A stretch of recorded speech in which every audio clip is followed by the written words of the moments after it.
fait plusieurs mois que j'essaye de lancer un business en ligne, mais ça n'a jamais mené à quoi que ce soit. J'ai tenté de créer une entreprise de nettoyage auto, échec total. J'ai tenté de créer une agence de marketing digital, même combat. Du coup, ça nous mène à aujourd'hui. Je n'ai plus rien fait dans le business en ligne depuis des mois et je me sens totalement inutile. Sur les réseaux, je vois beaucoup d'entrepreneurs à succès qui disent « faire une erreur, c'est normal, ça fait partie du process ». Mais le problème, c'est que moi, j'ai plus un centime. Alors oui, c'est très bien, faire des erreurs, ça améliore le process. Mais moi, en attendant, j'ai plus un centime.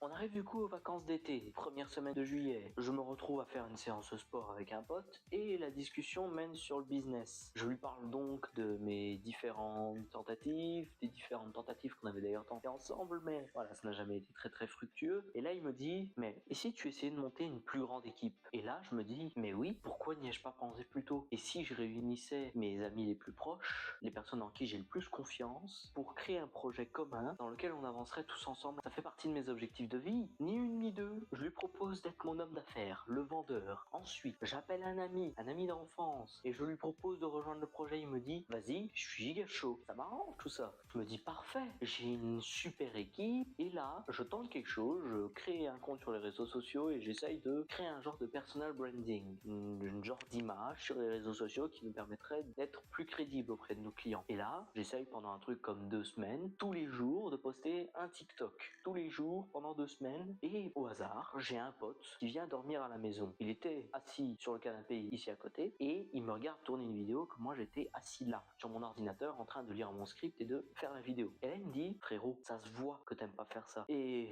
c'est vrai, à l'époque de ces vidéos TikTok, j'écrivais mes textes par IA. Je ne prenais même pas le temps de les faire. Et on en discute, la discussion même. Et là, je lui propose de nous rejoindre. Un 4e associé dans cette équipe pour ramener sa fraise et mettre son petit bout de sel dans nos activités. Donc prendre mes textes et les juger. Prendre les textes de vente de mon associé homme d'affaires et de les remanier pour le dire si c'est vendeur ou pas. Prendre le travail de mon 2e associé et lui dire si c'est cohérent ou pas, si ça permet au client de recevoir un bon service ou non. Ce qui nous mène à aujourd'hui. D'abord, je me présente pour ceux qui ne me connaissent pas. Moi, c'est Sacha, fondateur de ce projet, et avec ces vidéos, je vais documenter toute l'aventure pour que vous puissiez apprendre à me connaître, moi et mon équipe. Mon équipe, j'en parlerai un petit peu plus tard. Du coup, chaque samedi, je posterai une vidéo sur cette chaîne YouTube et cette vidéo sera accompagnée durant la semaine de petits shorts sur YouTube, sûrement sur Insta à mon avis. Du coup, je vous résumerai toutes nos mésaventures de semaine en semaine et on va commencer par cette semaine-ci. Qu'est-ce qu'on a fait cette semaine? On a déjà commencé par définir les rôles. On a moi, en tant que CEO, je suis un peu le capitaine du navire, donc je mène un peu l'entreprise, je choisis notre direction, je prends les plus grosses décisions et je m'occupe aussi du marketing. C'est pour ça que je suis devant vous aujourd'hui. Puis ensuite, on a mon salesman, mon premier associé, qui est lui chargé de créer des systèmes pour acquérir des clients, aller chercher les mails de nos potentiels prospects et de les contacter pour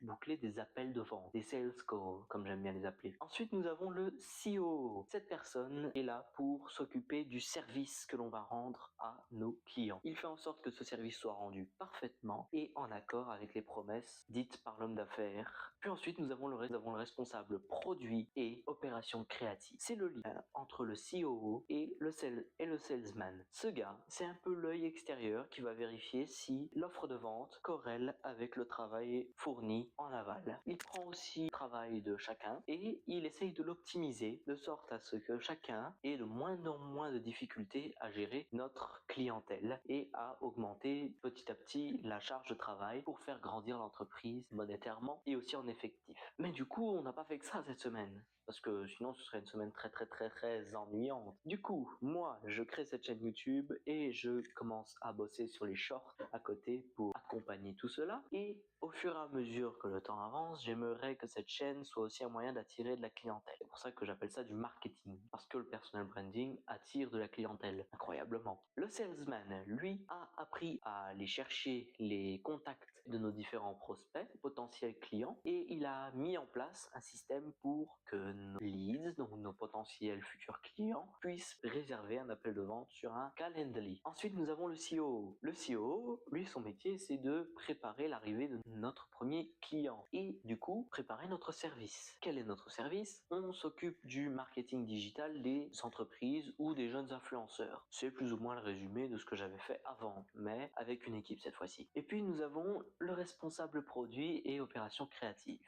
Malgré une migraine due à sa myopie récente, il est là pour donner du feedback par rapport à ce qu'on fait chacun de nos côtés. Donc il observe mes textes, il me permet de les corriger. J'écris mes textes désormais tout seul, mais je les fais réécrire par une IA pour qu'ils soient un peu moins condensés, parce que moi je condense très très fort mes textes. Il travaille aussi avec le COO pour optimiser le travail et il travaille aussi avec notre salesman pour que ses emails soient parfaits. Du coup, on arrive au samedi matin, on fait un petit bilan de cette semaine. Et franchement, c'était une semaine assez active et ça ne peut aller qu'en s'améliorant. Si vous êtes arrivé jusqu'à la fin de cette vidéo, n'hésitez pas à vous abonner, à liker. Moi, je retourne bosser et je vous dis à samedi prochain.